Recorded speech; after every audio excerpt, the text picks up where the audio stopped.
Year 202. The Roman Empire spreads from Mesopotamia to Spain, from Britain to Egypt. The empire has 70 million inhabitants, 33 legions, 450,000 men guard the 9,000 kilometers border. The Roman emperor is Lucius Septimius Severus Augustus. His wife is Julia Doma, of Syrian origin, 24 years younger than him. Severus is much loved by the Roman citizens, having put an end to the despotic reign of Commodus and the Civil War.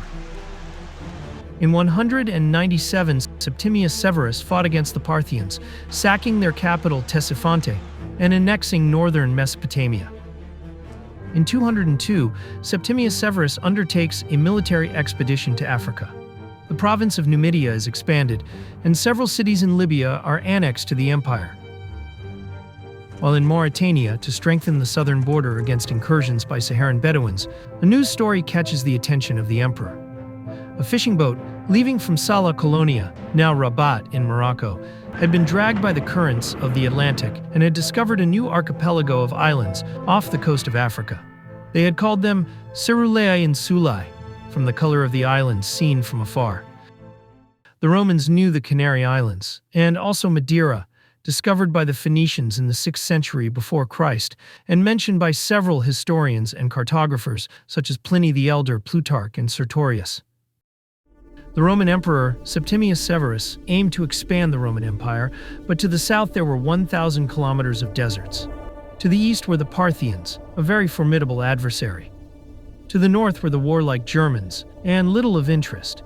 But if to the west there are many islands, perhaps even further west there are other lands, perhaps uninhabited, like those newly discovered islands. The next military campaign was already in preparation, the invasion of Caledonia, today's Scotland, with over 40,000 men. But a campaign in Britain did not appeal to him. Severus was already 57 years old and was beginning to feel ill. Caledonia was a cold and poor land, and the Celtic tribes who lived there were skilled fighters.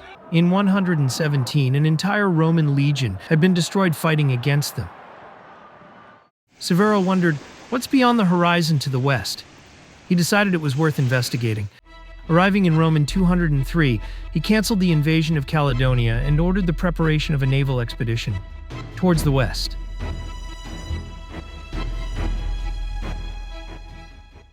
The Romans did not have navies to sail across the Atlantic simply because they never needed them, but they had the capability to build a ship sturdy enough to cross the Atlantic, or more precisely, Greeks, Egyptians, and Phoenicians had that capabilities. All those populations were under the eagle of Rome. Roma had extensive long-distance maritime trade. Ships went to Egypt and India routinely. Although the Romans did not have a compass, they were able to orient themselves based on the position of the sun and stars. This is how the Romans imagined the world. Their knowledge of geography was crude, but probably better than yours. The Romans knew roughly the size of the earth, and the fact it was round. They thought that the ocean was a huge sea that surrounded the known lands: Africa, India, China, Asia. They thought that if they sailed west from Europe, they would reach Sinai, the name they had given to China, but they knew the distance was enormous. Some Greco-Roman geographers hypothesized the existence of a continent across the Atlantic. This was based primarily on the symmetry. The idea that half the globe was just empty ocean simply felt wrong. However, nobody had evidence of this. The ship for this mission is being prepared at the Navalia shipyards on the left bank of the Tiber in Rome. It will not be a trireme that will make the journey. The trireme was designed primarily for warfare purposes and to sink enemy ships by ramming them, and rowers are mainly used for maneuvering during naval battles. In addition, rowers consume water and food, and during a long voyage, it would be difficult to store supplies for them.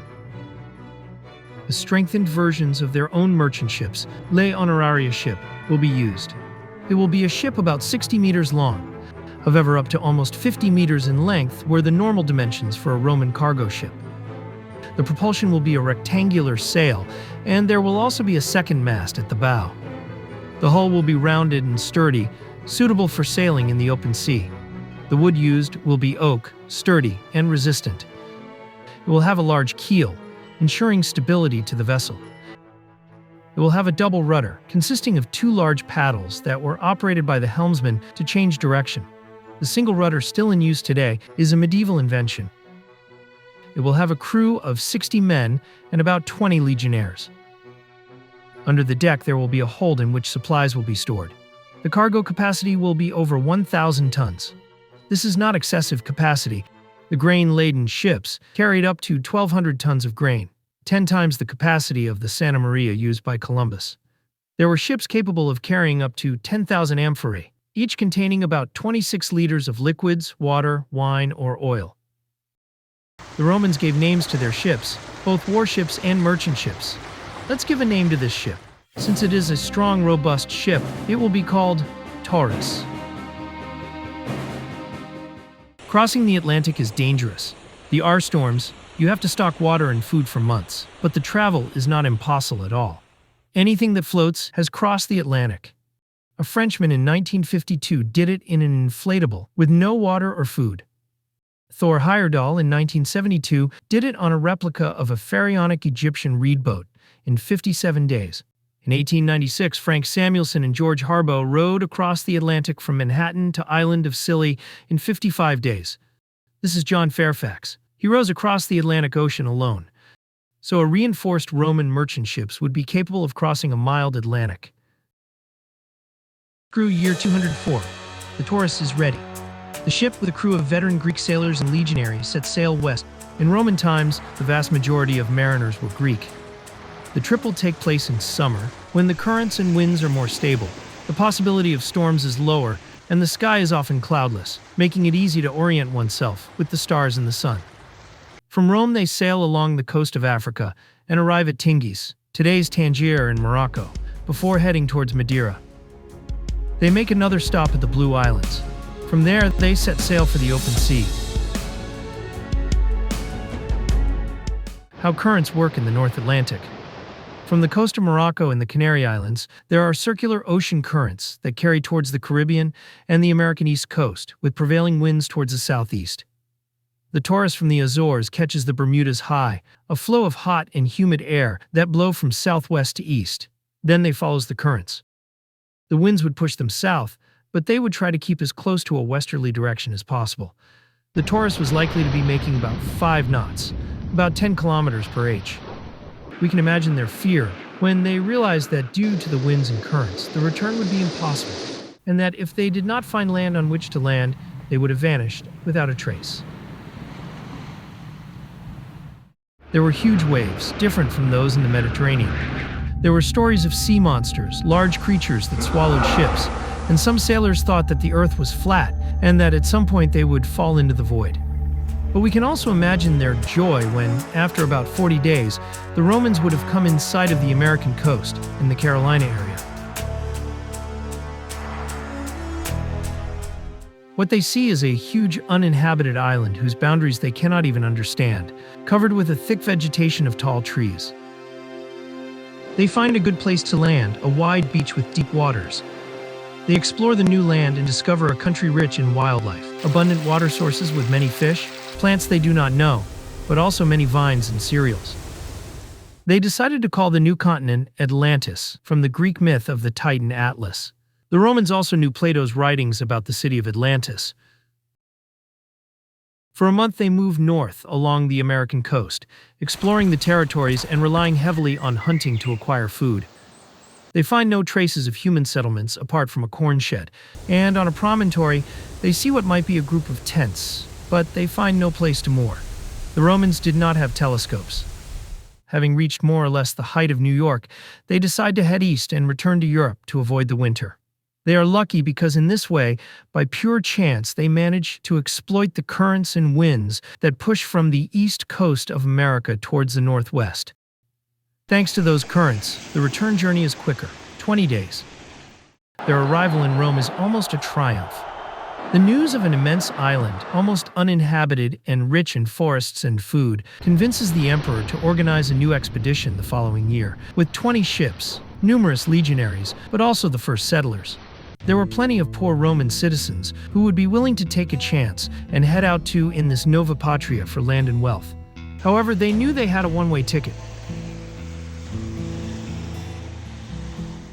For sure, the journey was long, more than a month, but to reach Mesopotamia or northern Britain, it took 2 months. Knowing the distance, they can calculate the water and food reserves for the journey so as to take on board as many colonists as possible. A ship like the Taurus can carry hundreds of passengers. The journey is tough, spaces are cramped, and water is rationed. They lose a few ships along the way, but eventually reach the new land. To found their first colony, they chose a beautiful bay on the right bank of a wide river, near the point where they had sighted the continent. The city will be called Severus, in honor of the emperor. In your timeline, the city is called Charleston. First, the castrum is built. The castra were the fortifications within which the units of the Roman army resided. Around the castrum there are 2 ditches a couple of meters deep and a wall, the vallum. The colony will be self-sufficient from the start. Wood was not a problem. There were maples everywhere. The first crops of wheat and spelt would soon arrive. Other food sources would be hunted deer, beaver, turkey, and ruffed grouse. Important, the fishing. At the beginning, the legatus, the commander of the legion, would have been the supreme authority of the colony. Who could have been the Roman legatus in America? Maybe Aulus Ignatius Proculus, legatus of the province of Numidia. He was a Roman military, probably a former centurion. Relationships with the local population. In the year 200, the Indian communities were concentrated mainly in the Mississippi-Missouri Valley and in the South. There was not a single Indian society or nation, but a widely dispersed set of populations connected by a network of trade routes with different languages. Their settlements consisted of small camps, without any protection as palisade, walls, and ditches. They were led by one chief that did not have the kind of centralized power as in Europe. The territory was poorly defined and conflicts between tribes rarely arose. They practiced agriculture, pumpkin, sunflower, beans, wild rice. They produced ceramics fashioned into intricate shapes. Their weapons were made of stone, bones, and wood. They did not know the bow. The areas of the eastern forests along the Atlantic coast were sparsely populated. Small bands of hunters-gatherers, sometimes consisting of a single family, dispersed in small settlements of 1 to 2 structures, often nomadic. Viking sagas written around the year 1000 that tell of the Vikings' voyages to America confirm the absence of large organized communities of natives called skraeling by the Vikings. In the saga of the Greenlanders, the Vikings see 3 canoes with 9 natives. They kill all but one.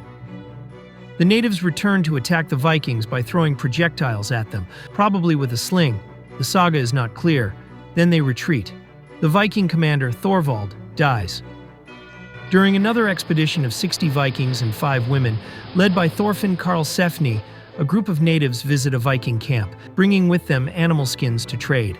But the exchange fails, and a Viking kills a native. The saga of Eric the Red. A group of Vikings has a battle with the natives. In this battle, Fridas, daughter of Eric the Red, heavily pregnant, managed to make them flee under unclear circumstances. She pulls a sword from a dead man's hand, bares one breast, and slaps the sword against it, which frightens the Skraelings into leaving. Freyades was a rather peculiar girl. In another part of the saga, it is said that she massacres 5 women with an axe. Then she says that is very pleased with how well her mourning has gone. In another episode, the Viking encounter 5 natives. 3 of them escape. So the Vikings had only skirmishes with small groups of natives.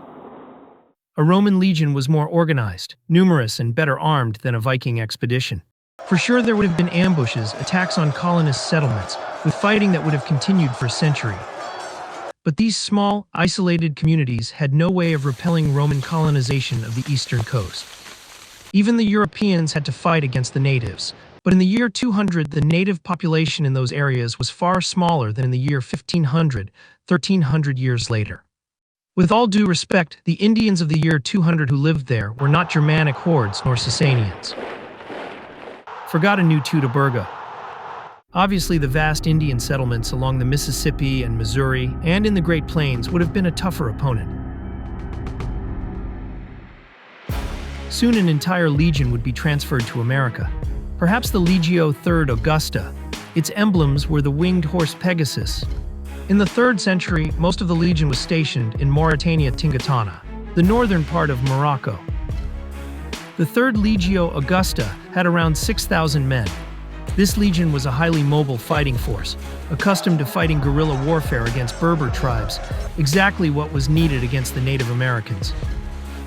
The legions were also responsible for the construction of roads, aqueducts, and channels.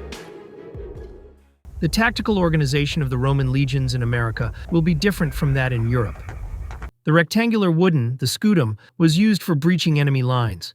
In America, it would be replaced by an oval-shaped shield, more versatile and easier to produce. This is the shield with the colors of the 3rd Legio Augusta. Each Roman legion had catapults, with a tactical function similar to that of today's field artillery. However, these were weapons used mainly in sieges and pitched battles, situations which were absent in this scenario. So, their number would have been reduced. Instead, the importance of cavalry would have increased. The cavalry would have terrorized the local warriors. They never saw on horse. The Romans had 3 types of cavalry: light, heavy, and Sagittaria. The light cavalry was equipped with a spear about 2 meters long. The heavy cavalry, covered in chainmail, was armed with a heavy spear, called contus, more than 3 meters long. The Sagittaria cavalry was generally composed of Oriental or Thracian archers. The most used would have been the light cavalry, also with scouting and escort functions. Heavy cavalry and the Sagittaria would have been more useful on the Great Plains. Women. There would have been few Roman women in America, at least in the early decades. The voyage was dangerous. Women on boats were just a problem, and the limited space on ships would have been used for more useful things like cattle, horses, and supplies for the colonies. Many veterans and colonists would have brought their wives and families with them, but there would not have been enough Roman women for everyone. Soldiers in the legions were forbidden to marry, but this forced celibacy was never very respected. During military service, the legionary would tie himself to a woman or a slave, even having children, giving rise to situations of concubinage that were only legalized upon discharge. However, it was Septimius Severus himself who began to lift the ban on marriage, granting legionaries the so-called ius connubii, permission to marry indigenous women as well. Since it was difficult to get women from Europe, they resorted to the old methods, by kidnapping, capture during war raids, purchase from neighboring Indian tribes. The new colony would have been very attractive to veterans. A Roman legionary, after 20 years of service, could receive from 15 to 50 hectares of land as a reward. A hectare is a square of land with a side of 100 meters, but often it wasn't good quality land. There would have been plenty of good vacant land in America. A 100-acre plot of fertile land wouldn't have been a problem. Also, they would have been distant from the various tax collectors and bureaucrats of Rome. These battle-hardened settlers would have helped protect the new colonies from native raids as, after 20 years of service, they certainly knew how to use a sword. However, friendly relations and trade will begin with the more developed cultures of the Mississippi. Fabrics, ceramics, glass, wine and oil in exchange for grains, furs, copper from the Great Lakes. The Romans will begin to use the native plants, nuts, beans, animals like the turkey, and might have been brought to the Old World centuries earlier. The Romans found in the natives a source of slaves, important for the Roman economy. Unlike the rest of the Roman Empire, in America the slaves belonged to a well-defined race, the natives. In the following years, the Romans will begin to found new military settlements along the Atlantic coast.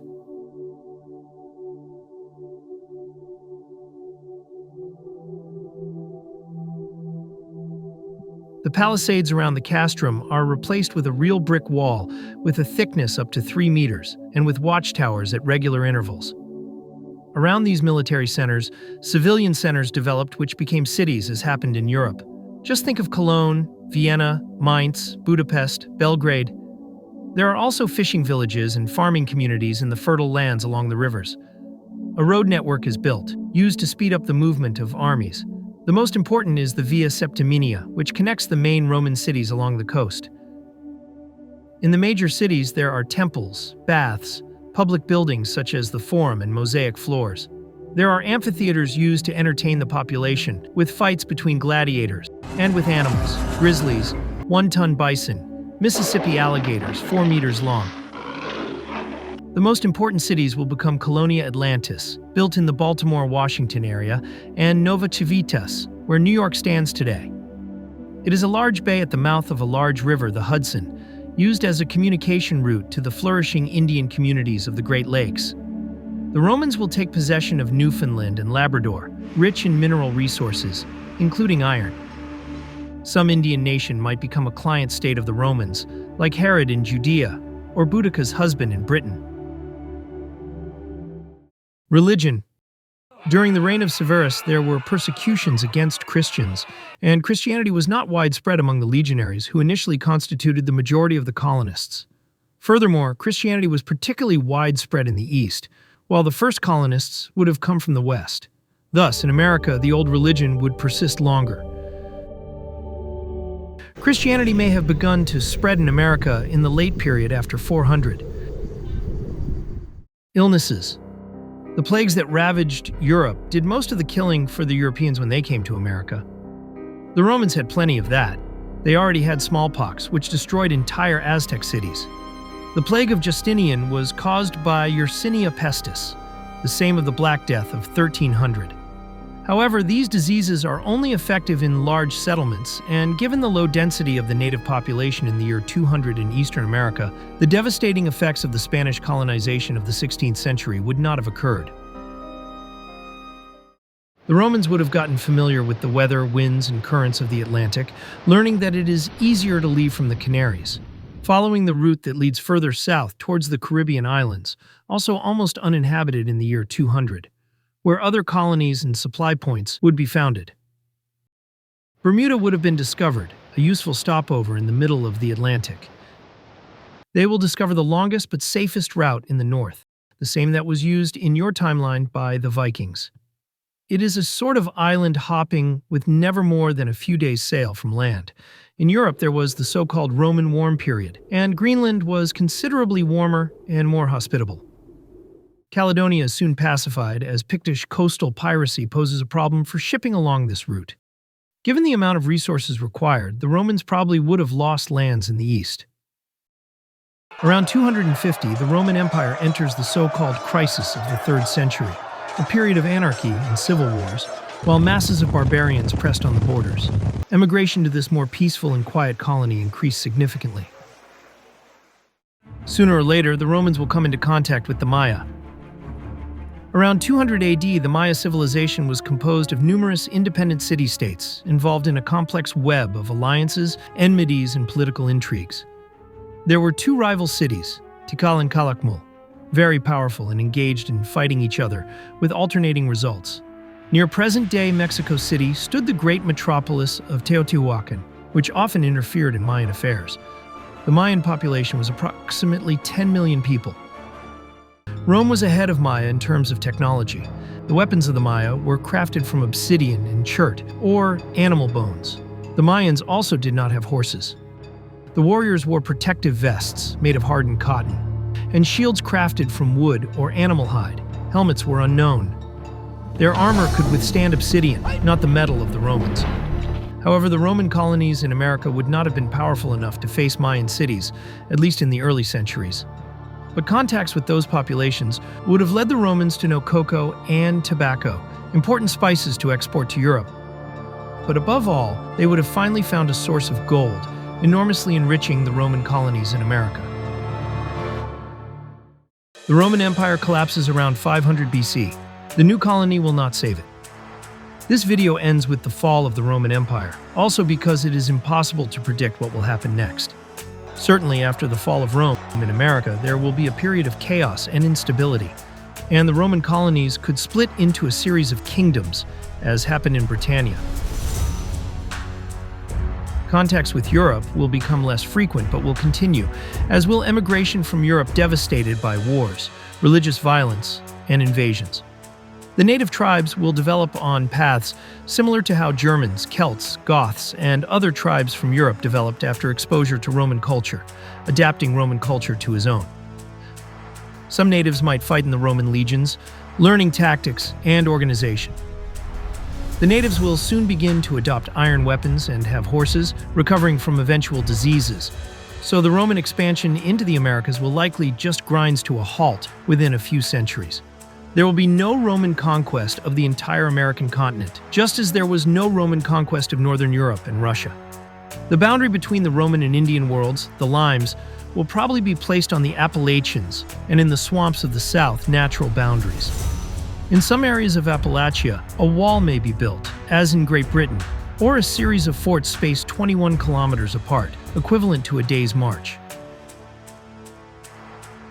But would the Indians unite under one banner and form some kind of confederacy similar to Arabs and Mongols?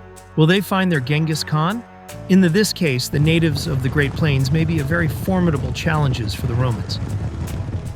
The Mayan Empire will enter into decline around the year 800. The Romans could insert themselves into the power struggles between the Maya city-states, siding with one faction or another, playing one off against the other to gain an advantage. Exploiting divisions and rivalries is their style. If the Romans had managed to control those areas, in the Yucatan you would see temples and columns instead of pyramids. The Vikings would probably have plundered Roman cities in America. There will also be Viking immigration, especially to Canada and Newfoundland. Romans in America might develop a distinct Latin-based language. Maybe other peoples, such as the Vandals, Byzantines, or the Arabs, could attempt to settle in America. Maybe the Roman colonies will evolve into the United States of America, creating a new empire. But it is really impossible to know what will happen next. One thing is certain. Nowadays, Americans would have some decent monuments to show tourists,